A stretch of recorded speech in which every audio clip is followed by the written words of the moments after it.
안녕하세요, 여러분. 저는 프랑스에서 다큐멘터리 PD로 활동하는 사람이며 채널에 정규 편성된 것은 아니지만 1년에 한두 번 특집으로 방송이 되고 있습니다.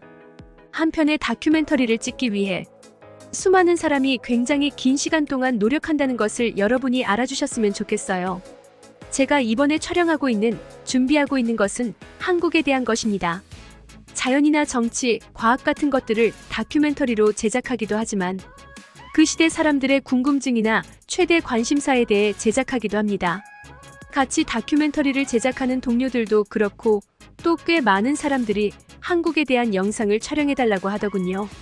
사실 저는 한국에 대해 잘 알지 못했으며 한국 가수가 전 세계에서 사랑받고 있고 한국 문화가 큰 인기라는 것 정도만 알 뿐 그 외에 한국에 대해 몰랐어요. 심지어 세계 지도에서 한국 위치를 물어본다면 저는 모른다고 대답했을 정도로 한국에 대해 무지했습니다. 하지만 제가 모르는 분야라고 해서 제작을 거부한다면 좋은 PD가 될 수는 없겠죠. 그래서 많은 사람이 원하는 대로 한국에 대한 다큐멘터리 제작을 결정했습니다. 하지만 무엇을, 어떻게, 왜 제작해야 되는지에 대한 정보를 얻는 건 앞으로 저와 동료들이 해야 될 숙제와 같았죠.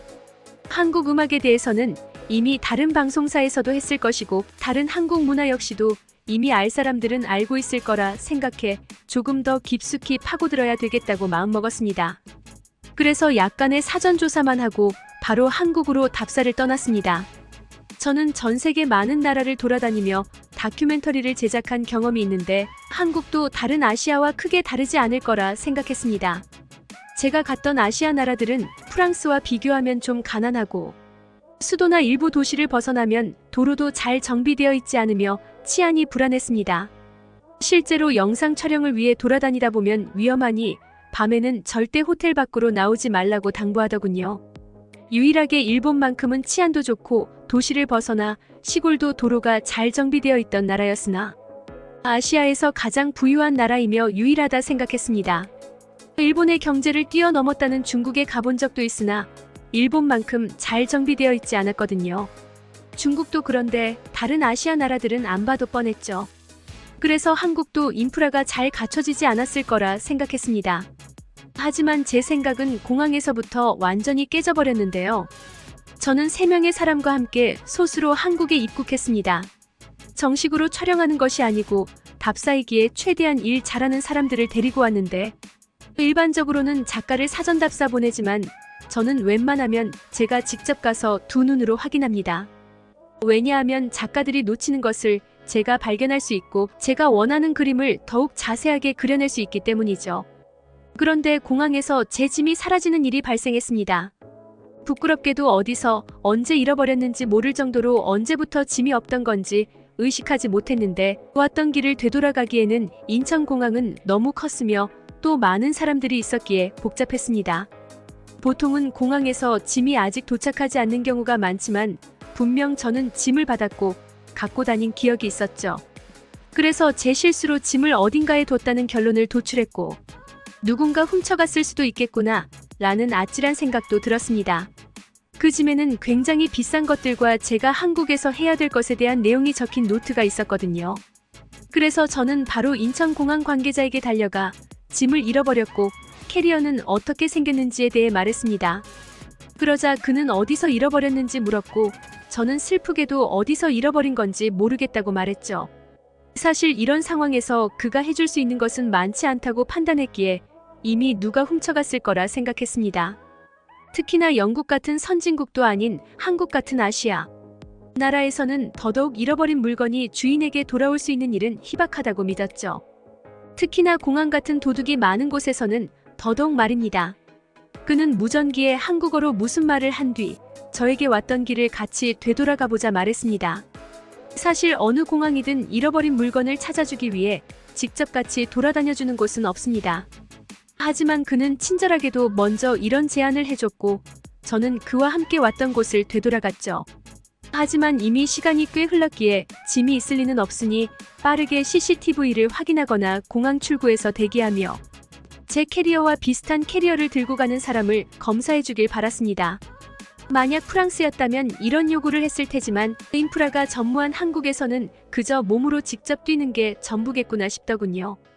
그래서 그와 함께 2분 정도 걸어가고 있었는데 공항에 있는 햄버거 가게 앞에 제 캐리어로 보이는 물체가 덩그러니 있더라고요. 설마 하며 가까이 가보니 정말 제 캐리어였습니다. 비행기에서 내린 후 배가 고파 햄버거를 먹으러 왔을 때 실수로 가방을 두고 갔던 것이었습니다.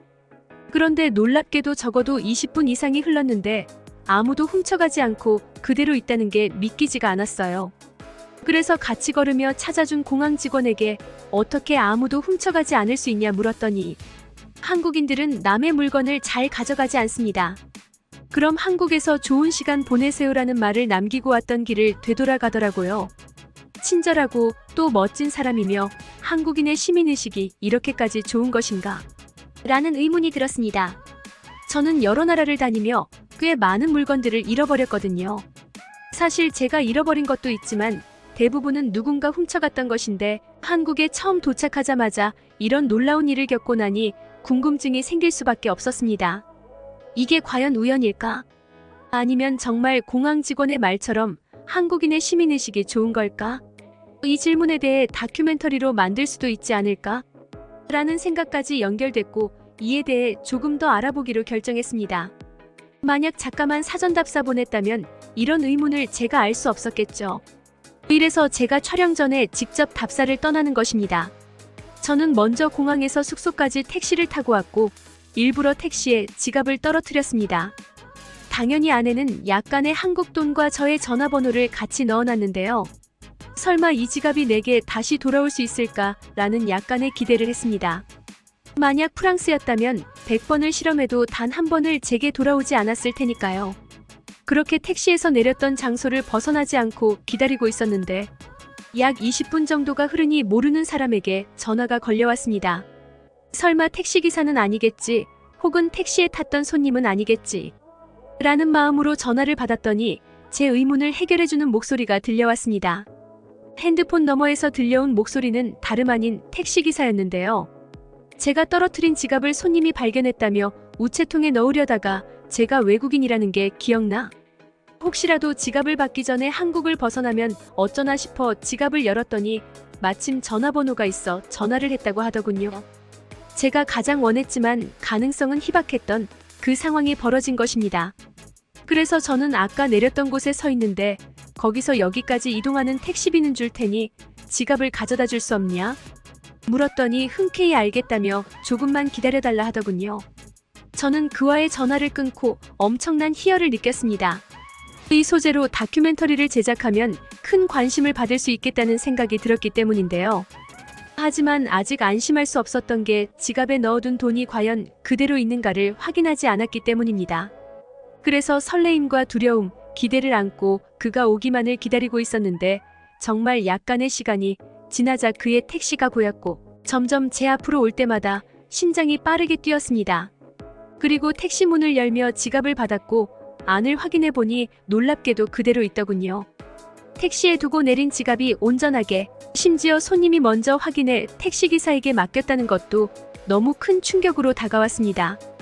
저는 그에게 너무 고맙다며 5만 원 지폐를 건넸으나 그는 괜찮다며 앞으로 조심하라는 말만 남기고 가버렸습니다. 끝났다. 더 이상 이 나라에서 답사할 것은 없고 바로 프랑스로 돌아가 이에 대한 내용만 정리하면 바로 촬영해도 되겠다고 생각했습니다.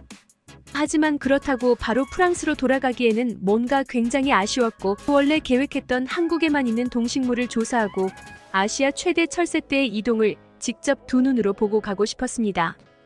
그래서 우리는 계획대로 며칠 동안 한국 전국 곳곳을 돌아다녔고 마지막으로 수많은 철새가 머물다 간다는 곳에 갔습니다. 하지만 그날은 새떼를 보지 못했는데 신기하게도 바다와 가깝지만 바다가 아닌데도 불구하고 갯벌이 있더군요. 프랑스도 갯벌이 존재하긴 하지만 일부 지역에만 있습니다.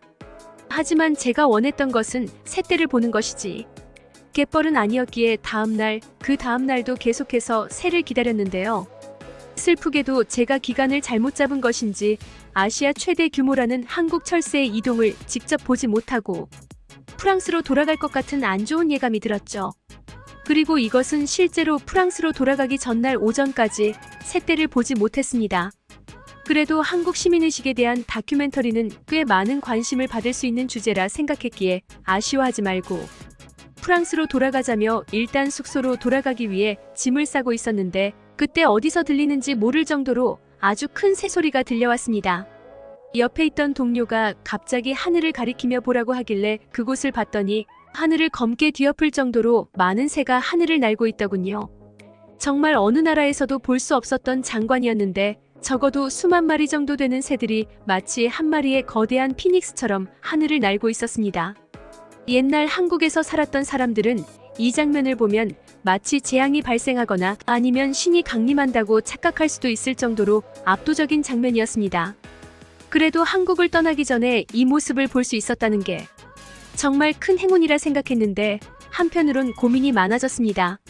한국인의 시민의식에 대한 주제로 다큐멘터리를 제작하고 싶은데 제가 본 철새 때의 장관을 다른 사람들도 봤으면 좋겠거든요. 그래서 어떤 주제로 제작해야 될지 정말 오랫동안 고민하고 또 고민했습니다.